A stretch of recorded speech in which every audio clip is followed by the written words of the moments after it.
Hi, I'm Cetera, a jewelry designer. In this series, we're learning matrix step by step, and this is episode 20 of the beginner's course. If you're into jewelry design, you're in the right place. The pyramid tool creates a solid with a polygonal base and a pointed top. You can control the number of sides, base radius, and height. Uzikazis, pyramid-style gemstones, sharp accents in jewelry, decorative spikes, or geometric pieces.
Cone builds a cone from a base circle to a tip. Cone 2 points lets you define the base and tip positions manually for more control. Uzikazis, cone-shaped gemstones, bases for prongs or settings, vertical accents and spires.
Truncated cone creates a cone with two circular ends of different diameters.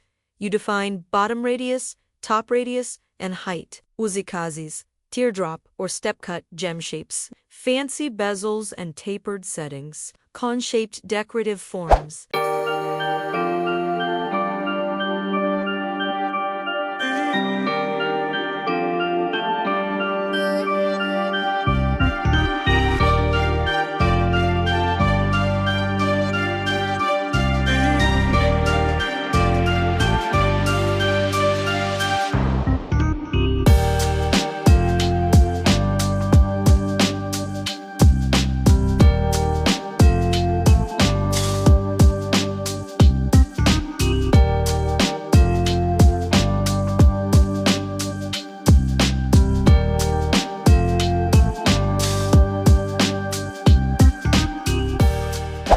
A project using tools we learned